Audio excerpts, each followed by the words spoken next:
Hi welcome to village Siri cooking. ఈ ఛానల్ని ఆదరించిన ప్రతి ఒక్కరికి మా హృదయపూర్వక నమస్కారములు. ఇవాళ చాలా అంటే చాలా మంచి రెసిపీతో మీ ముందుకు వచ్చానండి. చాలా బాగుంది. ఒక్కసారి ఈ విధంగా ఈ ఆకుతోని చేసి చూడండి. టేస్ట్ మాత్రం సూపర్ అండి.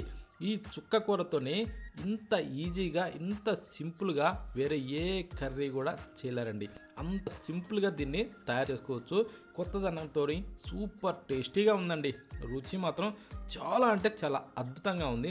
దేనిలోకైనా సరే పర్ఫెక్ట్గా సెట్ అవుద్దండి. ప్రతి ఒక్కరూ ఈ విధంగా ఖచ్చితంగా ట్రై చేయండి.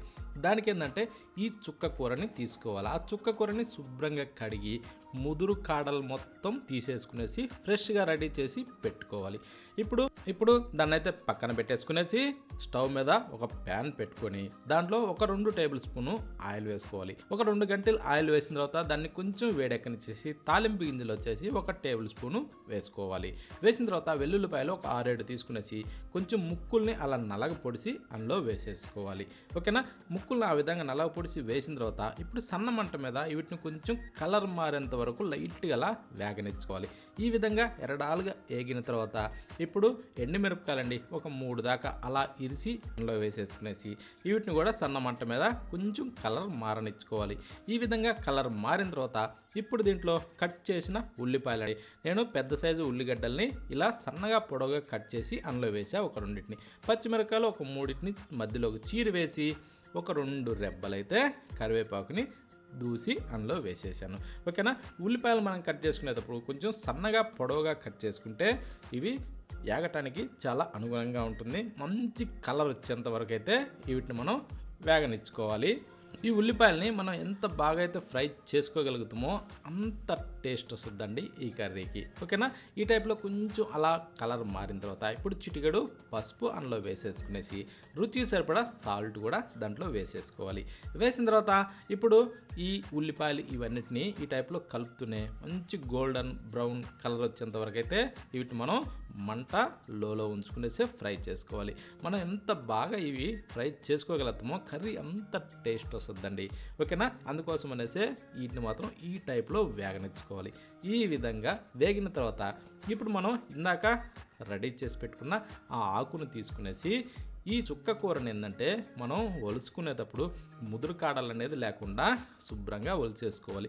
లేత కాడలు ఏంటంటే ఇవి అందులో కరిగిపోతాయండి, అవి ఏమీ కావు. కానీ ఒలుచుకునేటప్పుడు ఆకులకి వెనక భాగంలో కొంచెం గుడ్లు కానీ బూజు కానీ ఇలా ఏమున్నా అవన్నీ శుభ్రంగా తీసేసుకోవాలి. ఓకే?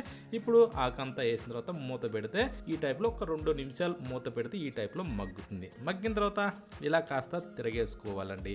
ఈ ఆకు ఏంటంటే ఏదైతే కొంచెం వాడలేదో ఆ ఆకును కొంచెం మధ్యలో కుంచేసి వాడిన దాన్ని కొంచెం సైడ్లు కుంచి అలా కలిపి ఇప్పుడు మళ్ళీ మనం కానీ మూత పెట్టామంటే ఏదైతే ఆకు వాడలేదో అది సింపుల్గా వాడిపోతుందండి. ఎందుకంటే కింద మంట అనేది మధ్యలో తగులుతూ ఉంటుంది కాబట్టి. చూడండి ఈ టైప్లో ఇప్పుడు ఈ విధంగా మనం ఒక 4-5 నిమిషాల పాటు ఇలా బాగా వాడిసామంటే సింపుల్గా మెత్తబడిపోద్దండి.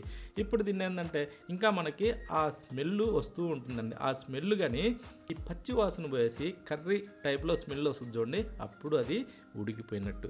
ఇప్పుడు దీంట్లో స్పైసీ తగ్గట్టుగా ఒక టేబుల్ స్పూను కారం వేసుకొని బాగా ఇలా కలుపుకోవాలి. ఈ విధంగా ఏంటంటే సన్నమంట మీద కలుపుతూ దీన్ని కూడా ఒక 2-3 నిమిషాల పాటు అలా వాడనిచ్చుకోవాలండి. అంతే అండి. దీంట్లో ఎలాంటి మసాలాలు కానీ పొడులు కానీ ఏమీ అవసరం లేదండి. ఇలా సింపుల్గా 1 టేబుల్ స్పూన్ కారం, సాల్ట్, పసుపు ఇంతేనండి. వీటితోనే ఈ కర్రీ చాలా సింపుల్గా చేసుకోవచ్చు. ప్రతి ఒక్కరికి కూడా ఎలాంటి వాళ్ళకైనా సరే ఈ కర్రీ చాలా ఉపయోగపడుతుంది. ఈ విధంగా చేసి దేనిలోకైనా తిని చూడండి. టేస్ట్ మొత్తం చాలా అంటే చాలా అద్భుతంగా ఉందండి.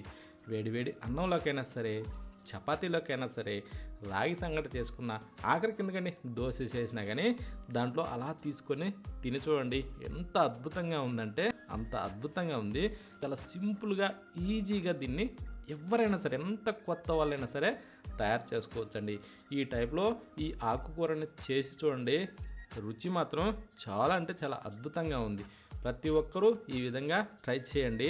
ట్రై చేస్తే ఇంట్లో చిన్న పిల్లల దగ్గర నుంచి పెద్దవాళ్ళ వరకు ప్రతి ఒక్కరు కూడా చాలా ఇష్టంగా తింటారండి. ఆకుకూర ప్రతి ఒక్కరికి మంచిదే. అందరూ ట్రై చేయండి. మరొక వీడియోలో కలుద్దామా?